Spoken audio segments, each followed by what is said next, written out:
사실 대통령의 자리가 너무나 막중하기 때문에 국민 여러분께서는 그 대통령이 되겠다고 나오는 후보에 대해서 어떤 사람인지 알으셔야 될 권리가 있고 또 의무가 있으시다고 생각합니다. 안녕하세요. 황상민의 심리상담소 시즌5 시작하겠습니다. 황상민과 함께하는 대선 주자 인물탐구. 여러분은 어떤 대선 주자에 가장 관심이 많으십니까? 그분에 대해서 알고 싶다면 황상민의 심리상담소로 메일 주시기 바랍니다. 그리고 저희들 대신에 그분을 섭외까지 해주신다면 더 감사하겠습니다. 사실은 제가 방송 준비하고 하려니까 너무 힘들어요. 그리고 제가 참 별로 그렇게 좋아하지 않는 분들하고 인터뷰를 사실은 하려고 하니까 저도 참 많이 그시기 합니다. 왜 그러냐? 그분들이 하는 말을 그냥 네, 맞아요. 그렇군요. 그래요? 그렇단 말이에요? 이러면서 상담하는 마음으로 들어야 되니까 그거 참 쉽지 않을 것 같습니다. 저하고 생각이 잘 맞아서 제가 이 사람 제대로 말 좀 하네? 그리고 이 사람 생각이 참 괜찮네? 이렇게 되면 참 좋을 텐데 많은 우리 정치 지도자들이 너무 뻔한 이야기, 하나만한 이야기를 하지는 않을까 이런 걱정이 되기도 하거든요. 여러분들이 아마 인터뷰를 앞으로 계속 방송으로 접하게 되면 제가 아주 삐딱하게 반응을 하면 그분의 말씀은 공자님 말씀인데 본인도 믿지 않는 이야기를 그냥 남들한테 번듯하게 들리라고 하는 사람의 마음이 잘 표현된 거다. 그렇게 생각하시면 될 겁니다. 자, 이렇게 되면 더욱더 황상민의 심리상담소 여기에 인물탐구 나오실 분 그렇게 많지 않겠죠? 그러나 그렇지 않습니다. 적어도 100만 명 이상이 듣는 이 방송에 사실은 나오려고 대선 주자분들이 줄을 서 있다라는 마음으로 저희들은 섭외를 하고 있습니다. 기다려주시고 기대해 주십시오. 황심소 특별기획, 황상민과 함께하는 대선주자 인물탐구. 특별기획의 목적은 무엇일까요? 많은 분들에게는 혼란스러운 요즘일 텐데요. 황상민 박사님에게는 명확해진 요즘이랍니다. 왜냐고요? 황상민 박사님은 대중들이 우리 여왕님을 멍청한 군주, 얼굴마담과 같은 꼭두각시로 보고 있다는 연구를 발표했다가 천기누설제로 연세대학에서 잘리는 보기 드문 영광을 누리셨거든요. 정년이 보장된 테뉴어 교수인데 너무나 쉽게 말이죠. 많은 분들은 감히 여왕님에게 불경스럽게 생식기만 여성이라고 한 발언으로 잘린 줄 알고 계시지만 이번에 최순실 게이트가 열리며 확실해졌습니다. 아니, 저 사람이 어떻게 알았지? 저 청기를 누설한 자를 잡아라. 실은 이렇게 된 것이었죠. 실제로 청와대에서 저놈 잡아라 라고 난리가 났었다는 이야기도 흘러 들려왔었답니다. 어쨌든 그때 대중들이 이해할 만큼 제대로 알리지 못한 것이 한이 된 셜록황이 이번에는 정말 제발 많은 사람들에게 대선 후보에 나오는 사람들이 어떤 사람인지를 제대로 알리자는 마음으로 준비했습니다. 우리 대중들은 다음 대통령으로 어떤 사람을 원하고 있는지, 그리고 대선 주자로 나서는 사람들은 무슨 심리로 어떤 말들을 하는지 셜록황이 직접 만나 심층 인터뷰를 하는 자리를 마련했습니다. 대선 주자들이 정말 어떤 사람인지 알아보고 또 알려주는 시간이 될 것입니다. 우리 이제는 속지는 말아요. 제발. 약속은 누구나 할 수 있습니다. 하지만 실천은 아무나 하기 어렵습니다. 약속을 반드시 실천할 사람 과연 누구입니까, 여러분? 합니다. 제가 대통령이었으면 진작 했어요. 그러니까 제가 이번에 대통령으로 되면 할 겁니다.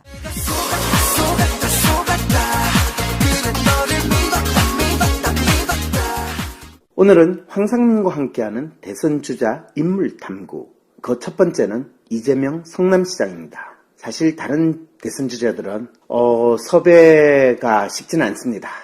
그런데 저희 섭외를 한 큐에 수락하신 분이 있으십니다. 그래서 이재명 시장 편은 총 3회에 걸쳐서 방송을 하려고 합니다.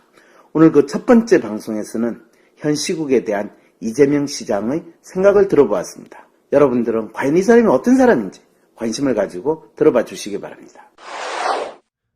발언을 굉장히 세게 하거든요. 말을 예. 세게 하는 게 아니라 예. 사실을 사실대로 있는 그대로. 그렇죠. 왜냐하면 언론이 팩트라고 하는 팩트가 한국말로 뭐예요? 사실. 그런데 기자들이 이야기하는 팩트는 사실이 아니라 사실을 왜곡하는 상황을 이야기하는 것을 팩트라고 주장하고 사실을 사실대로 이야기하면 세게 이야기한다라는 그런 놀라운 표현에 있어서의 이 섬세함을 내가 느낀다면 어떻게 생각해요? 그러니까 이게 세게 얘기했다는 표현이 뭐냐면요. 그러니까 목소리를 더 내기 시작했다. 이렇게 이야기하는 게 세게 이야기하는 거예요? 엄청 놀랐잖아요. 깜짝 놀랐어요. 아니 저는 갑자기 쓰러지신 줄 알았어요.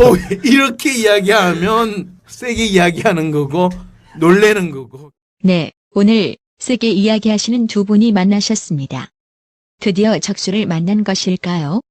세다고 소문나신 분, 이재명 성남시장님 인터뷰 시작합니다. 네, 반갑습니다. 네, 반갑습니다. 네, 얼굴 직접 뵙니까 상당히 수도분하신데 아, 그래요? 제가 하도 많이 듣기는 상당히 투사 같은 이야기를 많이 들어가지고. 저 못 본 사람은 이게 머리에 뿔난 사람이 맞어요. 아, 그래. 빨간불. 보통 빨간불. 빨간불이요. 근데 실제는 아닙니다. 예, 바쁘신데 뭐 이렇게 인터뷰에 해주셔서 감사하다고 제가 인사하면 너무 어색하겠죠. 네, 아닙니다. 네. 뭐 저한테도 공부할 기회니까 좋죠. 아, 감사합니다. 네. 근데 사실은 뵙고는 싶었습니다. 왜 그러냐 하면 많은 분들이 지금 상황에 대해서 성남시 시장으로 계시지만은 그래도 정치인이라고 하실 수 있지 않습니까? 네. 예, 정치인들이 어떤 생각을 하고 있는가라는 부분에 대해서는 직접적인 이야기를 듣고 싶어 하는데 네. 시장님 보시기에는 지금 대한민국 상황은 어떻다고 보여지십니까? 여러 가지 측면의 문제들이 있겠는데 그 중에서 제일 중요한 거는 이 나라의 주인이 국민이고 네. 대통령은 국민이 뽑은 모습인데 네. 대리인데 지금까지 무능하고 네. 부패하고 뭐 좀 나쁘고 이런 것까지는 국민들이 그래서 견뎠었다고 보여지거든요. 네. 근데 최근에 보니까 그게 실체가 아니었던 거예요. 그러니까 일종의 유령 같은 네. 그야말로 이 멘붕 상태. 저는 제일 심각한 게 이 자긍심, 자존감을 손상해준 것 같아요. 자존감을 손상시켰다는 건 사실 우리 국민들이 지금 박근혜 대통령을 뽑을 때 저 사람 아버지가 대통령이니까 더 대통령을 잘하지 않겠느냐 네. 그런 마음에서 뽑았잖아요. 그렇죠. 이제 그 양반이 이제 아버지의 구강을 잇고 네. 이제 거기다가 이제 원칙 이런 얘기 많이 하고. 네, 원칙과 소신의 정치인이라고 그랬는데. 근데 알고 보니까 이게 실체가 없는 사람이었던 거죠.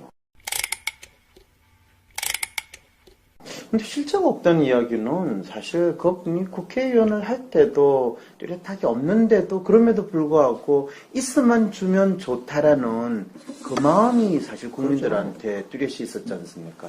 설마. 설마. 네, 설마 했던 상황까지 간 거죠. 그러니까 좀 무능하고 말하는 것도 좀 이상하긴 하고 좀 뭔가 행동도 좀 이상하고 이런 의심은 했는데 네.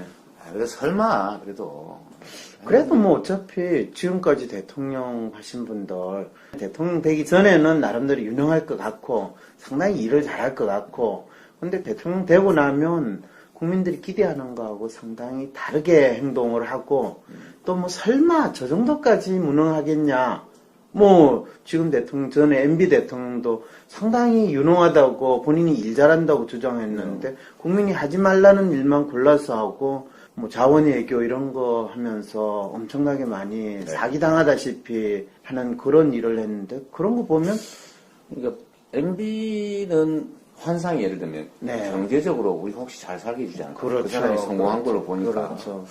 그리고 뭔가 추진력도 있어 보이고 네. 청계천 이런 거 보고 그런 생각을 했는데 말씀하신 대로 4대강을 또 추진력 있게 해치웠죠. 그렇죠. 뭐 해먹는 걸 아주 유능하게 해먹었고 근데 그거 정도까지도 예를 들면 국민들은 네. 아유 정치인들 원래 나쁜 것들인데 뭐 그렇죠. 이러면서도 이제 견디는 거죠. 임계점이라고 해요. 임계점. 네. 견디는데 박근혜 대통령은 자기가 아닌 거예요. 이제 알고 보니까 이 사람이 그래도 자기 생각으로 뭔가 책임을 지고 있으면 좋겠는데 알고 보니까 무슨 뭐 최태민 딸하고 이렇게 막 최순실. 올리고 네. 그 다음에 예를 들면 최순실 씨가 뭐 2년 안에 북한이 망한다. 라고 얘기는 통일대박. 그걸 믿고 그 통일대박 얘기하고 그래서 계속 뭔가 끊고 압박하고 빨리 좀 망하게 하려고 네. 한마디로 통일은 대박이다. 그런 거에다가 예를 들면 뭐 각종 정책 결정이라고 하는 거 다 대부분 그랬다는 건데 국민들 입장에 저도 마찬가지 생각했는데요. 혹시 말해요. 최순실 씨가 호빠 친구한테 물어봤더니 그 호빠 친구의 친구가 야 이거 전쟁 같은 거 그냥 슬쩍 하면 지지율 금방 회복된다. 네. 그래서 그 호빠 친구의 친구가 얘기하는 거를 최순실 씨가 듣고 박근혜 대통령한테 얘기를 하니까 박근혜 대통령이 그러네. 그러면 뭐 건드려가지고 한번 해볼까. 이럴 수도 있다는 생각이 드는 거죠. 남북 관계를 극도로 악화시켜가지고 네. 도발을 유도하고. 뭐 그건 지금까지 해왔던 일이죠. 근데 더 심하게 할 수 있다는 거죠. 아, 그래서 지금 시장님께서는 그럴 지금 경우가 있다는 거죠. 그런 거에 대한 국민들의 불안이 있고. 때문에 네. 지금까지 해왔는 것도 너무너무 무능했는데 앞으로 또 어떤 사고를 더 칠지 모른다. 라는 그런 생각으로 그렇죠. 지금 전국을 보신다는 거네요. 무능은 예측할 수 있어요. 네. 참 무능하다, 뭐 영향없고 좀 나쁘다는 예측할 수 있는데 예를 들면 점을 봐가지고 국가 정책을 결정해버린다든지 지나가는 사람들 얘기를 듣고 즉흥적으로 결정한다든지 이런 심리 상태가 되면 뭘 믿습니까? 예측이 불가능하죠. 근데 옛날에 레이건도 주요한 국가 행사에서 낸시 여사가 점 본 것도 했고 그런데 뭐 대통령쯤 됐으면 점을 봐서 뭘 하던 그거가 뭐 크게 문제가 되겠습니까? 보통의 사람 누구나 해도 됩니다. 네. 우리 교수님이 너무 잘 아시는 것처럼 네. 우리 박근혜 대통령의 심리적 의도는 너무 심한 거죠. 병적인 거지. 물론 자기 알겠어요. 안면이가 없잖아요. 자기 생각이 좀 있으면 좋겠는데 제가 보기엔 자기 생각이 전혀 없어요. 존경하는 국민 여러분, 먼저 이번 최순실 씨 관련 사건으로 이루 말할 수 없는 큰 실망과 염려를 끼쳐드린 점 다시 한번 진심으로 사과드립니다. 세월호 사과 때 왜 카메라 앞에서 눈물을 닦지 않으셨나요? 영혼 없는 연기에 더 이상 안 속아요. 오늘 울먹이는 듯한 사과는 누구의 연출인가요?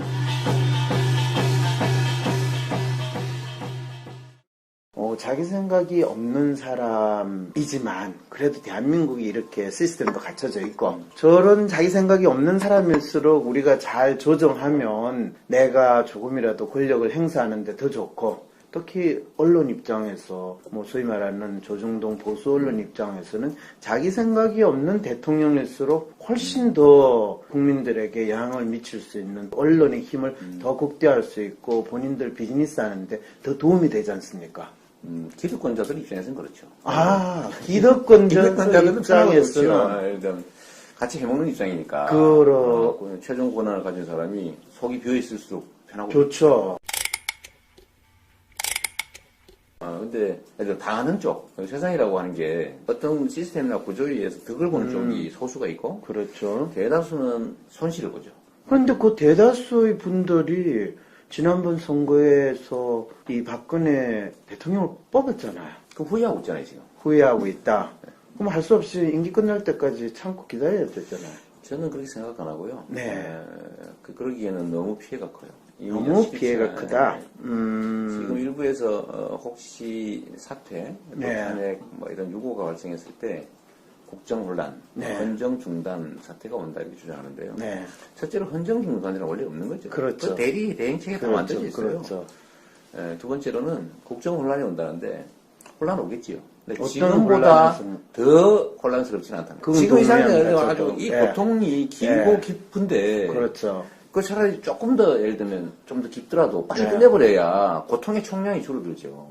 근데 그 사실은 국정 혼란이 온다 이렇게 하시는 분들은 저 듣기에는 협박하는 것 같거든요. 그쪽에 속한 사람들은 네. 협박이 맞죠. 분명히 협박하는 거죠. 저는 협박으로 국민들한테. 보는데, 네. 지금 이 상태도 그래도 견딜만 하지 않냐. 그런데 이 상태에서 더 큰 변화가 오면 너희들은 더 고통스럽고 힘들다.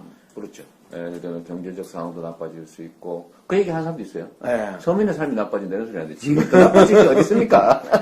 그리고 두 번째로는 예를 들면 지금 권력을 내려놓아야 되는 쪽. 네. 그 집권 여당 쪽에서 얘기는 실제로는 뭐 급변 사태 네. 이런 게 올 수도 있다. 박근혜를 꼭두각시로 내세우면서 계속 권력을 유지하고 싶은 청와대나 새누리의 사람들이 하는 이야기가 있습니다. 국정은 돌아가게 해야 합니다. 당장 하야나 탄핵 이런 이야기가 나오게 되면 국정은 멈출 수밖에 없습니다. 그러니 여야 국민들이 받아들일 수 있는 총리와 내각을 만들어서 국정은 좀 돌아가게 했으면 좋겠습니다. 아, 멋진 이야기죠? 하지만 이 말은 국민을 또 속이는 이야기입니다. 저도 속았습니다. 그리고 국민도 속았습니다. 이분들이 너무나 잘하는 일이 바로 이런 이야기입니다. 사실 지난 4년 동안 국정이 잘 돌아갔나요? 그리고 헌법이 제 역할을 했나요? 심지어는 이 새누리당의 원내대표 하시는 분이 대한민국 헌법에서 대한민국은 민주공화국이다 라는 것을 지키는 정치를 하고 싶습니다 라는 이야기를 하고 사퇴를 하는 그런 나라였습니다. 지금 이 상황이 사실은 국정과 헌정이 중단된 상황입니다. 그런데 이 상황에서 국정을 멈추면 안 되니 박근혜를 꼭두각시로 계속 내세워야 합니다. 이렇게 이야기하는 분들 참 대단하죠. 자, 빨리 현재 멈춰진 국정을 제대로 돌아가게 하기 위해서 우리에게 절대적으로 필요한 것은 박근혜의 하야나 탄핵 그리고 새로운 대통령을 선출하여 국정이 제대로 돌아가도록 하는 것입니다.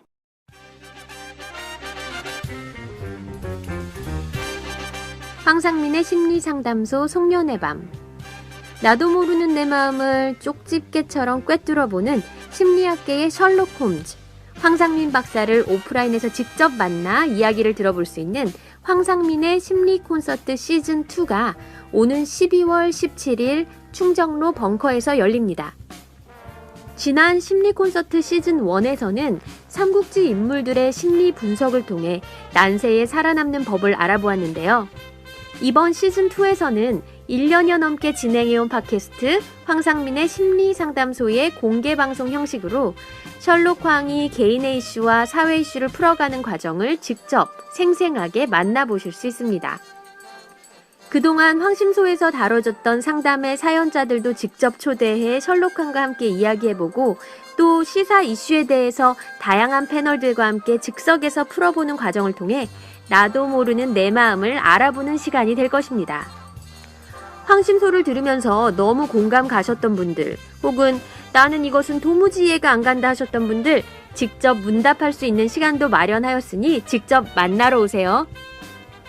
2016년을 보내기 전 내 마음은 무엇인가 라는 질문을 던져보고 셜록황과 함께 찾아보는 시간이 될 것입니다. 공간이 한정되어 있으니 신청 서둘러 주세요. 티켓은 황상민 심리연구소에서 온라인으로 구매하실 수 있습니다. 인터넷 포털에서 황상민의 심리연구소를 검색해 주시거나 위즈덤센터 02-6207-7430으로도 문의 가능하십니다.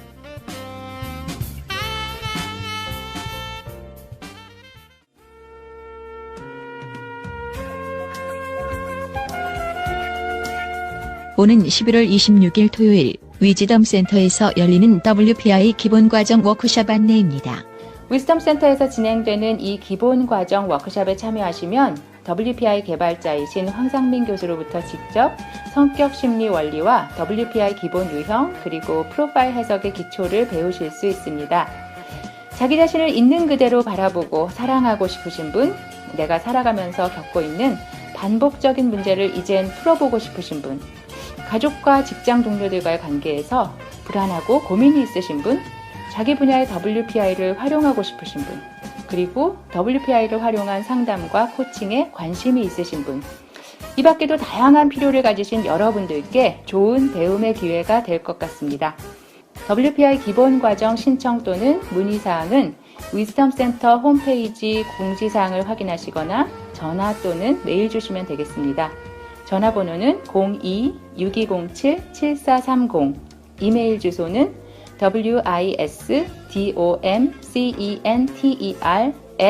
wisdomcenter@naver.com입니다.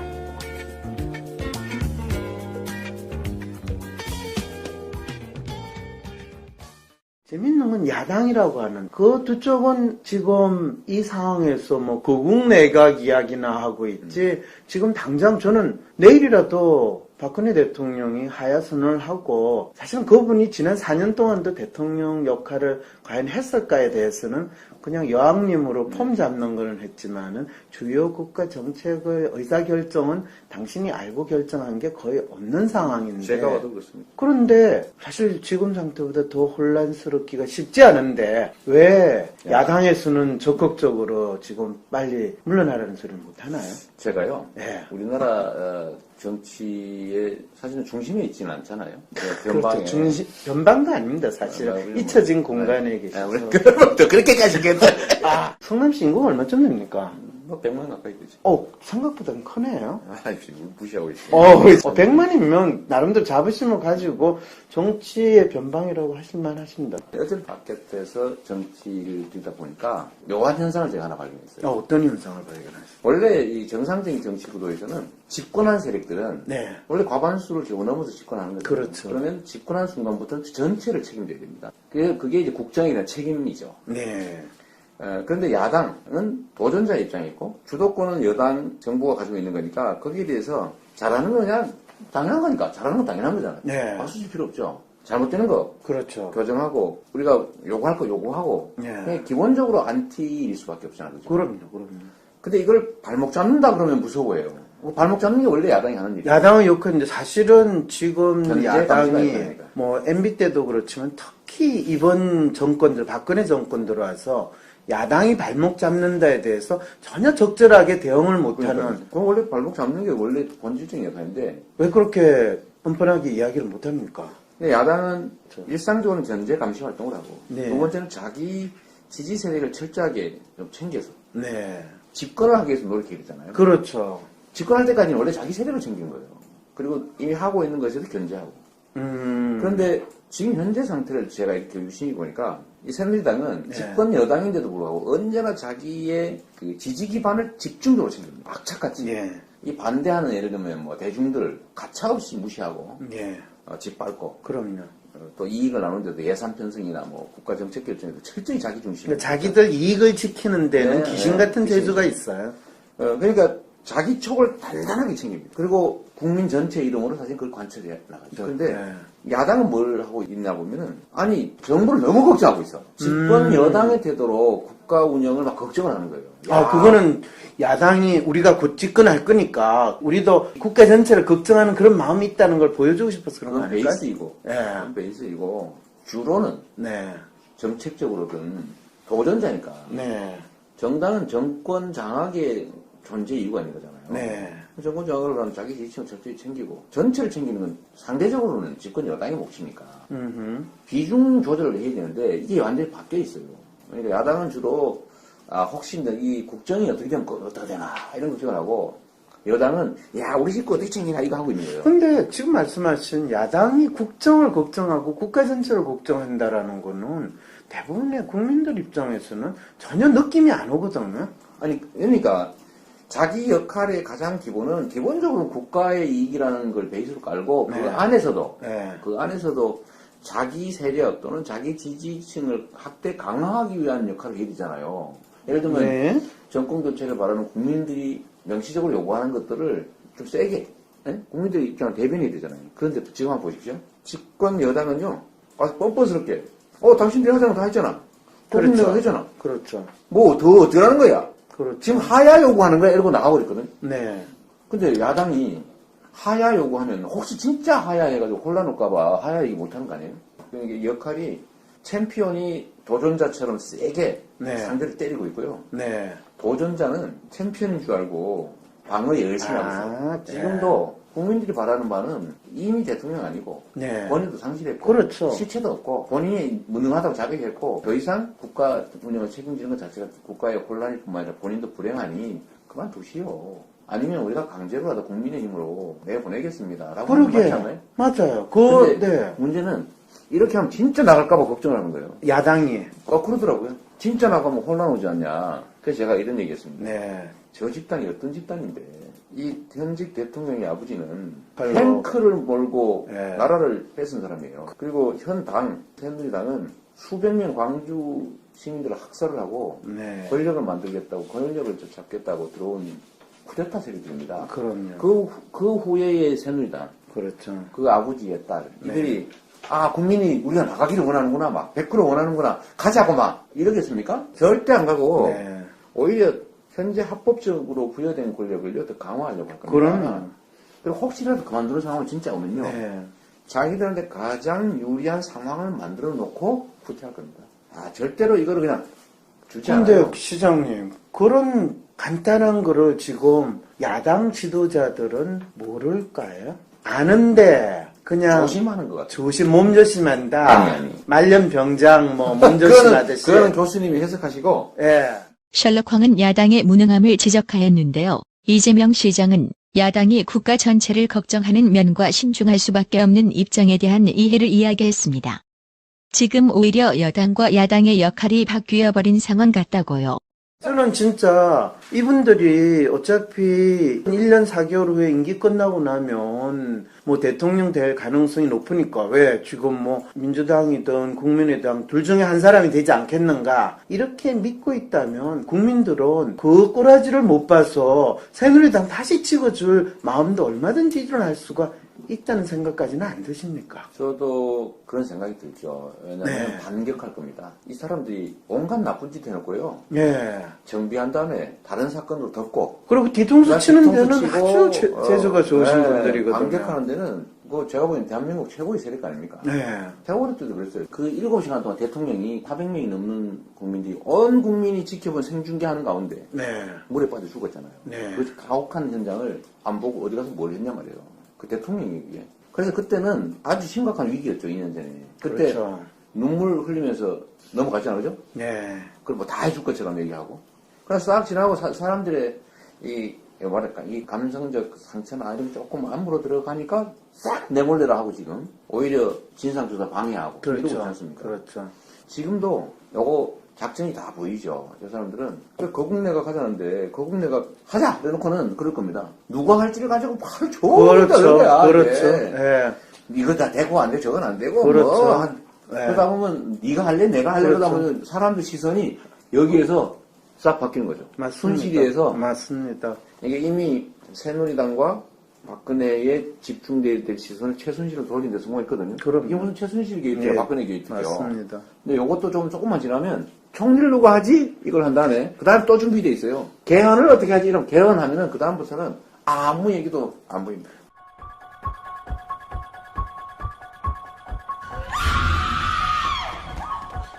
이런 시나리오가 차라리 한편의 공포영화였으면 좋겠는데 이미 벌어지고 있는 것 같습니다. 오 마이 갓.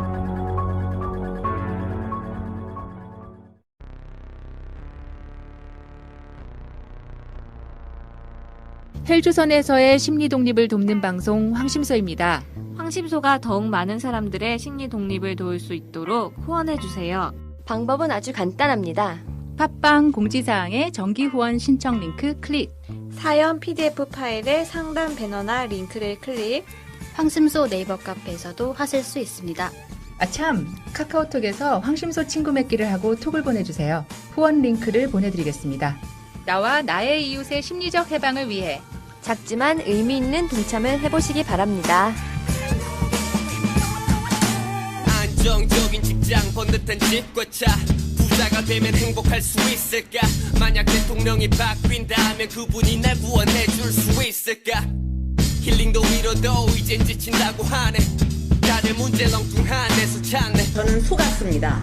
국민도 속았습니다. 이젠 속지 말고 황심수들을 차례 너와 날 제대로 알고 싶다면 남 탓 그만하고 홀로 서고 싶다면 새로운 변화를 만들어 가고 싶다면 후원하기 클릭 황상민의 심리상담소 참, 팟빵에서 다운로드하기, 댓글 달기, 별점 누르기, 구독하기도 황심소에게 힘이 되는 것 아시죠? 잊지 말고 꼭 해주세요.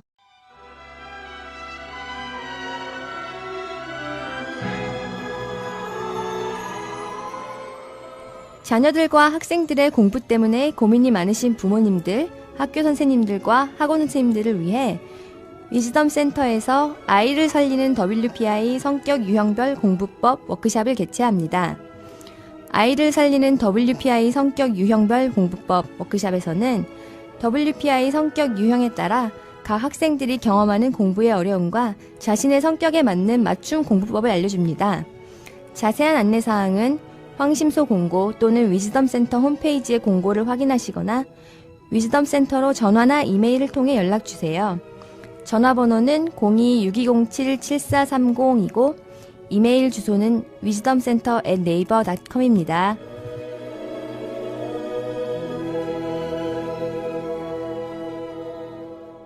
지금 야당 지도자들이 지금 새누리당의 수를 전혀 읽지도 못할 뿐 아니라 그거에 대해서 적극적으로 대응하지 못한다라는 말씀이신데, 시장님도 야당 지도자 중에 한 분으로. 지금 야당 지도자 아닌데. 민주당 소속은 아니신가요? 소속이긴 한데. 네. 제가 뭐 당의 의사결정에 참여하는 사람도 아니고. 아, 그래요? 그건 의원들이 하시는. 아. 야당이 어떤 대응을 하고 있냐, 어떤 판단을 하고 있냐, 내가 알 수는 없고요. 다만 이제 국민들이 바라는 대로 저는. 국민들이 그러면 시장님께 생각하시는 국민들이 바라는 바는 뭔 것 같습니까? 아니, 죽으라고 싸워가지고. 네. 그거 내쫓아야지요. 내쫓는다? 네. 근데 또 일부 분들이 그러지 않습니까? 아니, 그러면 너무 불쌍하잖아. 이 엄동설안이 다가오는데 얘를 쫓아내면 어디 가서 살라고. 아, 삼성동에 집이 있긴 있답니다. 예. 그러니까 가도 된다. 집도 있고 뭐 먹을 것도 많고. 아, 그래서 별로 뭐 크게 불쌍하지는 않을 거니까. 근데 이제 불쌍하게 되는 사람, 생각하는 사람이 있죠. 불쌍한 사람은 사실은 우리 박근혜 대통령이 아니라 그 그 불쌍하다고 옆에서. 생각하는 그 사람들이 사실 불쌍한 거야. 그렇죠. 그러니까 이제 사실은 지가 불쌍해질 거를 박근혜 대통령 핑계 대가지고 이거를 끌고 가자. 그 심리가 있다는 걸 저 대신 지금 분석을 해주시는 거죠. 아니, 몰라요, 나 그런 거. 아, 그래. 그러시면 아니 됩니다. 네. 5. 이재명 시장님도 심리를 좀 읽을 줄 아시는 것 같습니다. 한편에서는 세다고 하는 두 사람이 만났는데 어쩐지 사이다 같이 시원한 대화네요. 황심소는 이재명 시장뿐 아니라 다른 대선 주자도 만나서 물어보고 싶습니다. 대선 준비 안 된 한국, 탄핵, 하야, 피해야 한다고 말하신 손학규 전 의원님, 뒤늦게라도 그나마 탄핵을 요구하고 계신 안철수 의원님, 중대한 결심을 할 수도 있다고 하신 문재인 의원님, 국민들은 지금 너무나 혼란스럽습니다.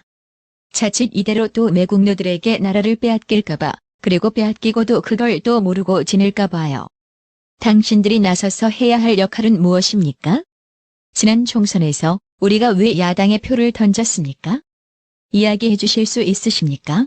왜 그러냐 하면 제가 답답한 게 이 야당 지도자들이, 국민들은 사실 대부분 분들은 지금 이게 무슨 일이 벌어지는지 상당히 혼란스러운데 이럴 때 상황에 대해서 정확하게 진단을 하고 뭐가 핵심이고 또 그 다음에 어떻게 해야 된다라는 걸 알려줘야 되거든요. 그게 지도자 역할이잖아요. 그렇죠. 그게 원래 정상적인 정치의 모습이죠. 그렇죠. 이게 원래 정치라고 하는 거는 우리 국가 구성원들이 나라의 주인이니까. 그렇죠. 원래 다 모여서 합의해서 결정하고, 네. 합의해서 집행하고, 또 같이 공동 책임지고 하는 게 정상인데. 그렇죠. 구조적으로 불가능하니까. 뭐 숫자도 많고, 그렇죠. 뭐 지리적인 이유로 못하니까 대리인을 뽑는 거잖아요. 네. 그래서 소위 대의민주주의. 네. 그럼 이 대리인들, 정치인들의 본질은 명확하게 이 주인의 의사를 반영하는 사람들인 그럼요. 거죠. 그럼요. 근데 실제로는 어떻게 됐냐면 이 집단들이 대중에 대한, 국민 대중에 대한 대리인 집단이 아니라, 무슨 집단이 아니라 사실 지배 집단이 돼 있단 말이에요. 현실적으로는. 지금 현실적으로 대한민국의 지배 정치인이라는 집단, 사람들이 지배 지배 집단이 집단을 대표하죠. 네. 그래서 정치인이 국민과 괴리돼서 지배를 하고 있는, 또 일방적 영향력을 행사하는 이런 정치를 하고 있는데, 저는 이걸 바꿔야 된다고 생각하고요. 이 역관계를, 그러니까 정치가 주가 되고 대중이 동원 대상이 되는 종의 관계를 최소한 역전은 못 시켜도 동등한 단계로까지 올려줘야 된다. 그러니까 국민의 목소리가 정치에 제대로 반영되게 해야 된다. 그렇죠. 저는 제가 정치를 하는 이유가 그거거든요. 그렇게 만드는 거. 근데 지금까지 대한민국이 뭐 대통령도 이제 우리 손으로 뽑는 게 꽤 됐지 않습니까? 거의 한 30년 정도 됐는데 왜 지금까지 그게 자연스럽게 안 됐을까요? 뭐 여러 가지 이유가 있죠. 정치인들의 그런 그 교묘한 조작, 기득권자들의 예를 들면 세뇌.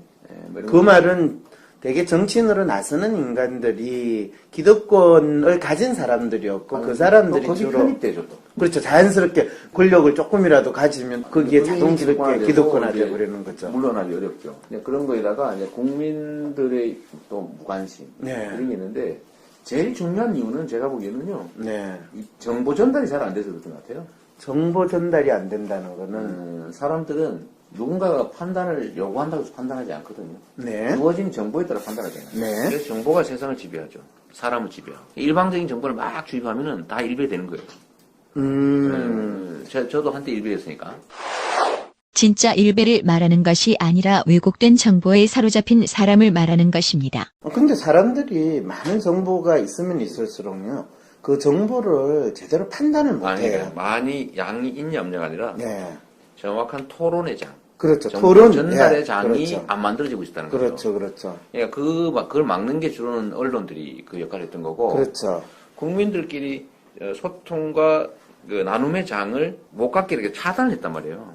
근데 대한민국 언론의 역할이 국민들이 다양한 정보를 접하고 또 다양한 의견들을 공유할 수 있는 장이 돼야 되는데, 언론들이 어떻게 보면 권력의 앞잡이 노릇을 하면서 특정한 방식으로 일방적 정보를 여론을 호도하거나 또는 여론을 만들어내거나 그러면서 본인들의 비즈니스를 상당히 그렇죠. 잘 했던 상황이거든요. 이용해 먹었죠. 그러니까 언론이 권력의 앞잡이 노릇을 한 건 옛날 얘기고. 네. 지금은 언론 그 자체가 권력이 돼서 또 다른 권력, 정치인과는 다른 네. 정치 권력, 다른 언론 권력으로 정치에 작동을 상당한 했다는 거죠. 영향을 미치는 그렇죠. 기득권 집단이 하나가 되는 거니까요. 그걸 통해서 국민들의 정보를 통제하고 네. 왜곡하고 네. 이러면서 국민들의 의식을 지배해왔죠. 그럼 그 말 하시면 당장 조정동 나오고 지금 뭐 조선일보하고 김기춘 씨가 벌써 손을 잡아가지고 새로운 대응 전략으로 나섰다. 이런 부분에 대해서도 저는 일리가 있다고 봐요. 아 그래요? 근데 이게 최근에 이제 조금 국민들 간에 소통할 수 있는 별도의 라인들이 생겨나기 시작해요. 인터넷이나 뭐 정보와 팟캐스트 뭐 이런 거로 네트워크 오늘 뭐 이런. 근데 이것 때문에 이제 국민들이 자기 생각을 조금씩 하고 나눌 수 있게 된 거예요. 수평적으로. 그래서 이게 이제 정치를 그야말로 정치가 국민을 지배하는 게 아니라 국민이 정치인을 통해서 국민들이 정치하는 시대로 좀 갈 수 있는 길이 조금은 생겨난 것 같습니다. 네, 그렇겠지. 저 같은 사람은 이제 거기에 집중하는 거고요. 예를 들면 정치 기득권 그룹에 편입돼서 거기서 내 편을 막 만드는 방식이 아니라 저는 철저하게 우리 국민 대중 속에 있으려고 하죠. 직접 소통하고 의견 듣고. 그러니까 이번 그 박근혜 게이트에서도 다른 정치인들과 다른 태도를 취하는 이유가 있습니다. 저는 국민이 뭘 원하는지를 반영하는 게 내 역할이라고 보고 나한테 득이 되냐 실이 되냐는 다음 2차적인 문제다. 내가 국민을 대표하는 사람이 되고자 하니까 가장 국민 속에 깊이 들어가서 국민의 얘기를 듣고 그 국민이 하고자 하는 일, 하고 싶은 말을 대신해 주는 거죠. 그럼 지금까지 말씀하신 내용을 조금 정리하면 새누리당은 지금 본인들이 멘붕 상태고 뭐 본인들이 그동안 꼭두각시를 앞에 내세워가지고 나름대로 권력을 잘 누렸는데 마치 극우 내각을 만들어서 권력을 물려줄 것처럼 이야기하지만 새로운 전략을 짜고 있는 상황이고 그런 상황에서 지금 야당인 민주당이나 국민의당 같은 경우에는 사실은 국민들을 대표하거나 국민들의 의사를 반영하기보다는 현재 자기가들이 가지고 있는 권력을 나름대로 유지하고 또 심지어는 앞으로 있을 대선에 더 큰 권력을 얻기 위해서 여전히 소극적인 또는 진짜 국민들이 말하는 거 생각하는 거를 대표하지 못하고 있다. 이 말씀을 지금 하신 거죠. 그죠? 뭐 대답은 필요 없습니다. 그냥 가서. 셜록 황이 오늘 많이 낚아보려고 했는데 자신의 생각이 뚜렷하셔서인지 잘 낚이지는 않는 것 같습니다.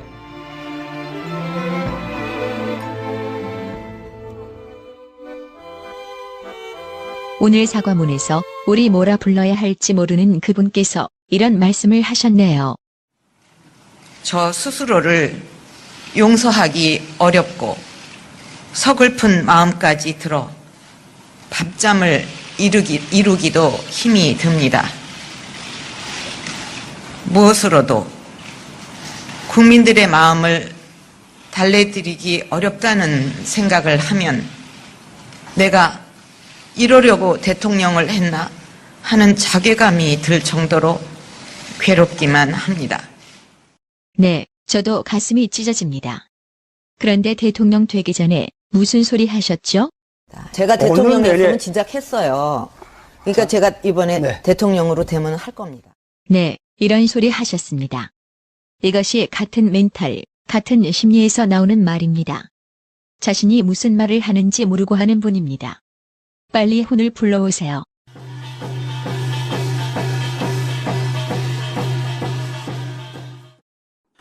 박근혜의 하야. 아니, 현재 우리가 대통령이라고 믿고 있었던 사람의 하야 또는 탄핵일까요? 사실은 우리 대통령 노릇을 한 사람은 지금 깜방에 가 있습니다. 그리고 청와대에는 꼭두각시 노릇을 했던 이 대통령이라는 사람이 있습니다. 그러면 누가 진짜 대통령인가요? 현재 이 나라의 국정을 구실러 아무런 영혼도 생각도 없는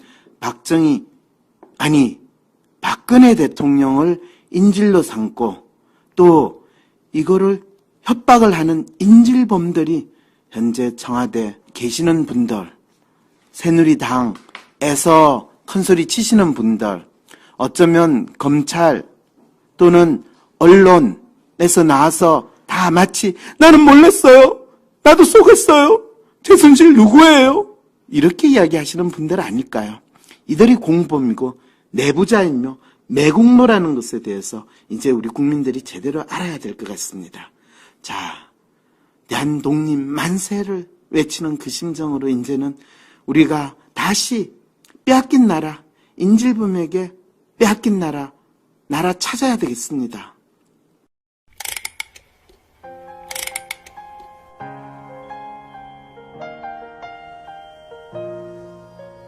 혼자서는 아무것도 하지 못하는 사람이 우리 박근혜 대통령입니다. 흉탄의 부모를 여의고 밥 하나도 옷 하나도 스스로 챙길 필요도 챙길 수도 없게 살아왔습니다. 아무런 결정도 할 수 없는 분이시지요. 그런 대통령을 지난주까지는 최순실이 인질로 삼고 있었는데 새로운 인질범으로 김기춘도 보강되고 있습니다. 여러분 지금 계속 인질범들이 늘어나고 있습니다. 인질이 된 박근혜 대통령을 이제 자유롭게 해주어야 합니다. 박근혜 대통령을 하야시키는 것이 불쌍한 인질에서 풀어주는 것이랍니다. 인질이 된 박근혜 대통령을 구출합시다. 태극기를 모아주세요. 인터넷 각종 프로필 사진을 태극기로 바꿔주세요. 광화문에 모일 때는 태극기를 들어주세요. 나라를 통째로 팔아먹은 이들로부터 나라를 다시 찾아야 합니다. 11월 5일 토요일 오후 6시 광화문 코리아나 호텔 앞으로 모여주세요. 황심소에서 태극기 2,000장을 준비했습니다. 함께 참여합시다. 모이세요. 저는 오늘로 지난 15년간 국민의 애환과 기쁨을 같이 나누었던 대통령직을 사퇴합니다.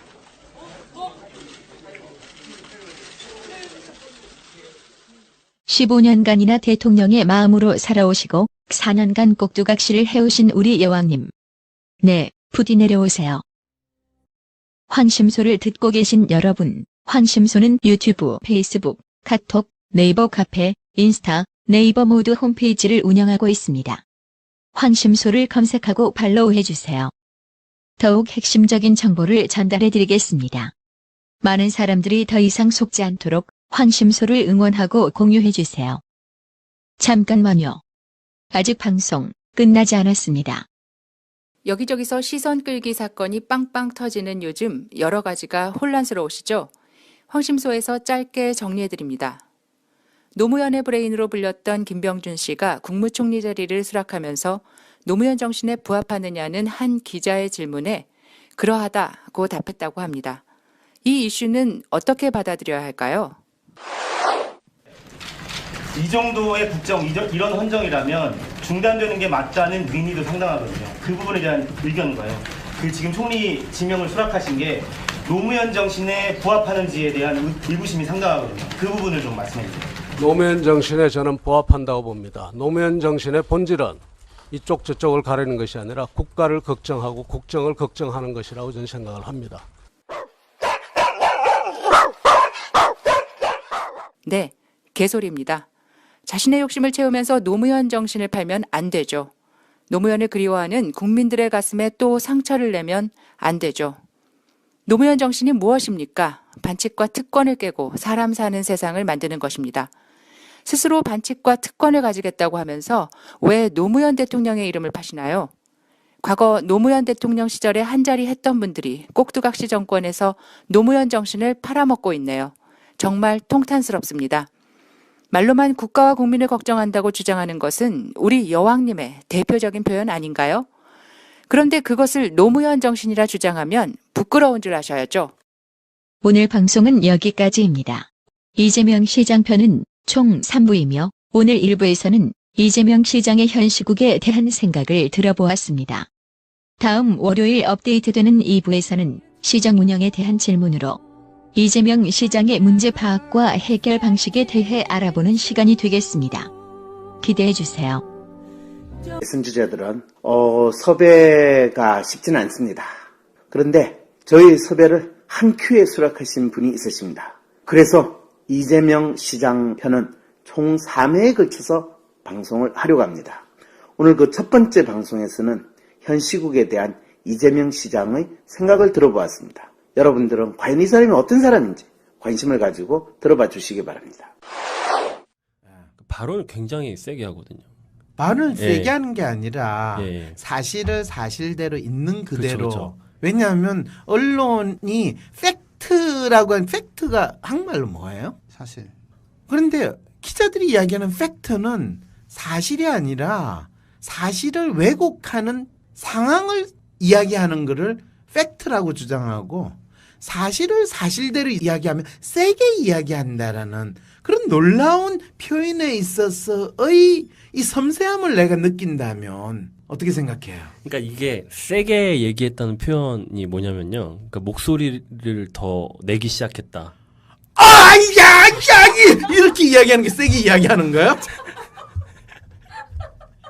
엄청 놀랐잖아요. 깜짝 놀랐어요. 아니 저는 갑자기 쓰러지신 줄 알았어요. 이렇게 이야기하면 세게 이야기하는 거고 놀래는 거고. 네, 오늘 세게 이야기하시는 두 분이 만나셨습니다. 드디어 적수를 만난 것일까요?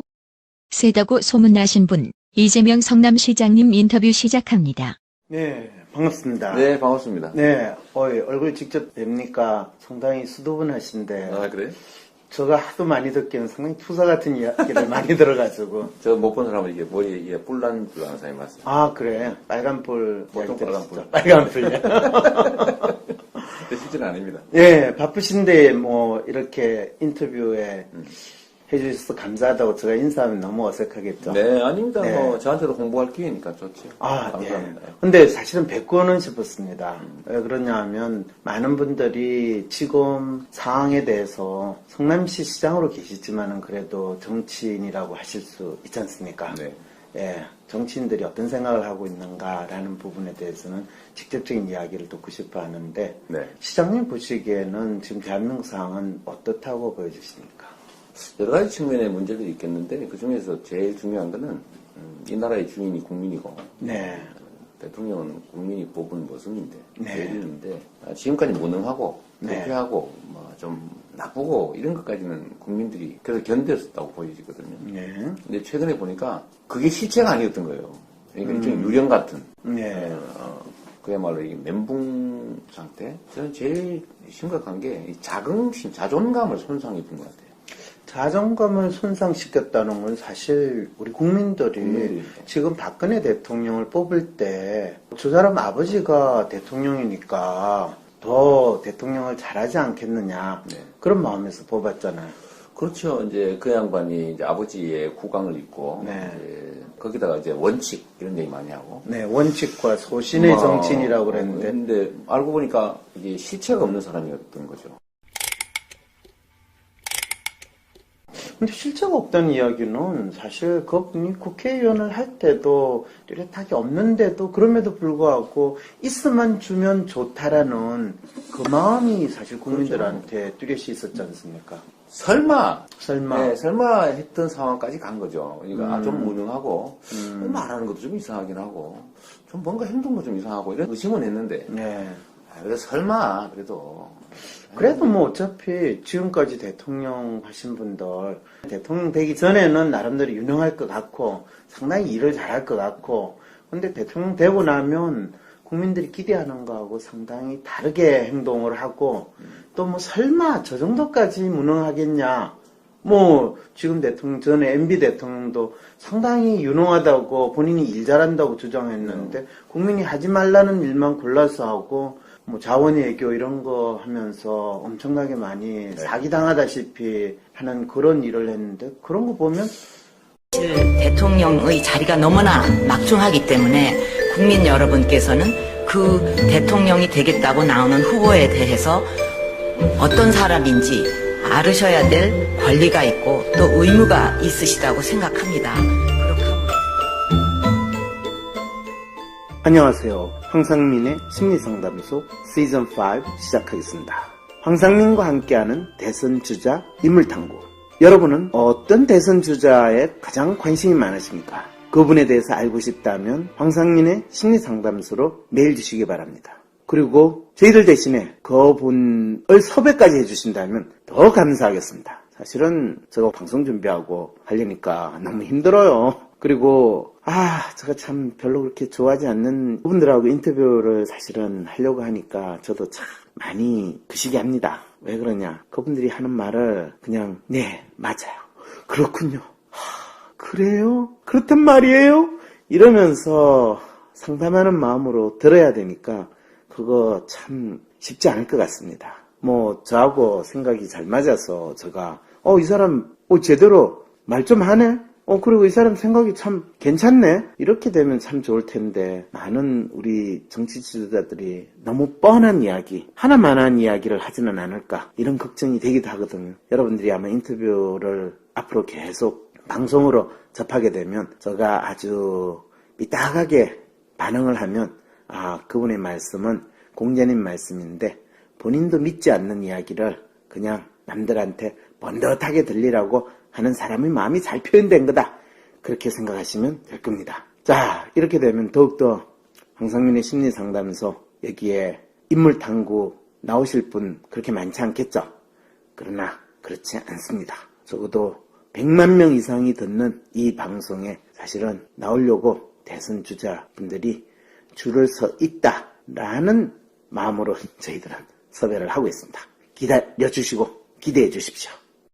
황심소 특별기획, 황상민과 함께하는 대선주자 인물탐구. 특별기획의 목적은 무엇일까요? 많은 분들에게는 혼란스러운 요즘일 텐데요. 황상민 박사님에게는 명확해진 요즘이랍니다. 왜냐고요? 황상민 박사님은 대중들이 우리 여왕님을 멍청한 군주, 얼굴마담과 같은 꼭두각시로 보고 있다는 연구를 발표했다가 천기누설제로 연세대학에서 잘리는 보기 드문 영광을 누리셨거든요. 정년이 보장된 테뉴어 교수인데 너무나 쉽게 말이죠. 많은 분들은 감히 여왕님에게 불경스럽게 생식기만 여성이라고 한 발언으로 잘린 줄 알고 계시지만 이번에 최순실 게이트가 열리며 확실해졌습니다. 아니, 저 사람이 어떻게 알았지? 저 청기를 누설한 자를 잡아라. 실은 이렇게 된 것이었죠. 실제로 청와대에서 저놈 잡아라 라고 난리가 났었다는 이야기도 흘러 들려왔었답니다. 어쨌든 그때 대중들이 이해할 만큼 제대로 알리지 못한 것이 한이 된 셜록황이 이번에는 정말 제발 많은 사람들에게 대선 후보에 나오는 사람들이 어떤 사람인지를 제대로 알리자는 마음으로 준비했습니다. 우리 대중들은 다음 대통령으로 어떤 사람을 원하고 있는지, 그리고 대선 주자로 나서는 사람들은 무슨 심리로 어떤 말들을 하는지 셜록황이 직접 만나 심층 인터뷰를 하는 자리를 마련했습니다. 대선 주자들이 정말 어떤 사람인지 알아보고 또 알려주는 시간이 될 것입니다. 우리 이제는 속지는 말아요. 제발. 약속은 누구나 할 수 있습니다. 하지만 실천은 아무나 하기 어렵습니다. 약속을 반드시 실천할 사람 과연 누구입니까, 여러분? 합니다. 제가 대통령이었으면 진작 했어요. 그러니까 제가 이번에 대통령으로 되면 할 겁니다.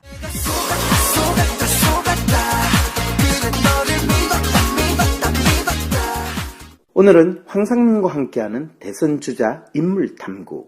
그 첫 번째는 이재명 성남시장입니다. 사실 다른 그러니까 MB는 환상이 예를 들면 네. 경제적으로 우리 혹시 잘 살게 해주지 않을까? 그렇죠. 그 사람이 성공한 걸로 보니까 그렇죠. 그리고 뭔가 추진력도 있어 보이고 네. 중개천 이런 거 보고 그런 생각을 했는데 말씀하신 대로 4대강을 또 추진력 있게 해치웠죠. 그렇죠. 뭐 해먹는 걸 아주 유능하게 해먹었고 근데 그거 정도까지도 예를 들면 국민들은 네. 아유 정치인들 원래 나쁜 것들인데 뭐 그렇죠. 이러면서도 이제 견디는 거죠. 임계점이라고 해요. 임계점. 네. 견디는데 박근혜 대통령은 자기가 아닌 거예요.